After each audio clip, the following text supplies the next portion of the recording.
Bonjour à tous les amis, on se retrouve pour le quintet de mardi, direction Pau pour le premier quintet du meeting d'hiver de l'obstacle cette saison. Vous allez retrouver les résultats de Vincennes, donc de vendredi soir, avec un course-par-course correct dans l'ensemble, le cheval du jour qui s'impose et le repéré numéro 2 qui prend une belle troisième place.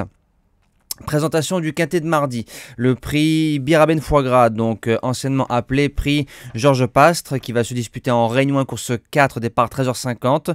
On est sur des haies, 3500 mètres, 15 partants. Pau, ça reste coulant, et plus on est bas sur les distances, mieux, c'est toujours mieux de jouer des chevaux qui se montent près de la tête. Alors, base gagnante, je démarre avec le numéro 5, Jingle de Nuo, qui a 0 sur 2 dans les quintets plus. Par contre, le 18 novembre, lors de son deuxième quintet, il suivait le futur gagnant avant qu'il tombe. Je pense qu'il aurait été au moins dans les 5 et je m'avance un peu plus, même dans les 3, à 4 sur 4 sur la piste et 4 fois sur le parcours proposé pour mardi. À chaque fois dans les 4 premiers, en 59,5 de valeur, il coche pas mal de cases et ce serait le moment de pouvoir remporter son premier quintet. Pour moi, il a le niveau. La deuxième base, le numéro 6, Ultra Marino, c'est l'entraînement redoutable de Daniel Amélé. C'est un cheval qui a démarré sa carrière sur le plat, donc il a une classe de plat, c'est toujours très important quand il y a des longues lignes droites. 2 sur 2 sur le parcours, a déjà battu Jingle de New, mais avec 4 kg d'avantage. Là, il n'y aura qu'un seul kilo d'avantage et je pense que ça peut faire la différence entre les deux pour la victoire. Pour les chances, on attaque avec le numéro 2, Yangar de Paille. Il a fait 9e pour sa rentrée.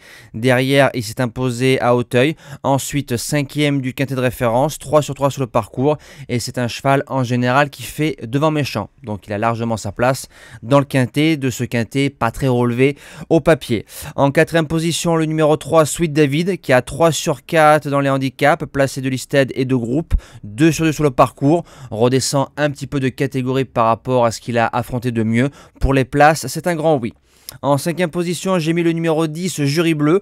Alors, il a eu le luxe de battre au printemps un certain Ami du Kiff, qui a ensuite franchi plusieurs paliers et qui a été récemment lauréat de groupe 1 du côté d'Auteuil. Maintenant, Jury Bleu, il redescend en 56 de valeur, méfiance au papier. En 6e position, le numéro 9, Bel Amigo. Alors, quand il ne tombe pas ou quand il n'est pas dérobé, c'est un cheval qui finit à 100% dans les 6 premiers. Ça veut dire qu'il prend son chèque quand il est sérieux. L'entraînement chaillé, il fait les deux spécialités. En 8 chevaux, ça se garde sans problème.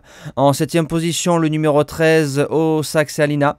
Alors, c'est une jument qui attend. À Pau, c'est pas très bon. Voilà. Alors, c'est plus une jument que je vais garder pour être 4e, 5e si toutes les planètes s'alignent bien. A déjà battu un certain Leroy David qui a des perfs dans les quintets plus. Pourquoi pas? Et je termine avec le numéro 7, You For Me.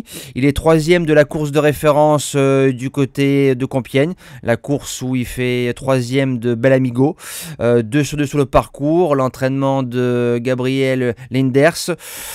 Le cheval qui arrive en forme, voilà, comme le numéro 13, c'est des potentiels chevaux à finir 4e ou 5e de ce quintet du côté de Pau. Moi, je vous dis à demain pour le quintet de Vincennes. On retrouvera les trotteurs avec grand plaisir. Passez une belle semaine et bon quintet à tous.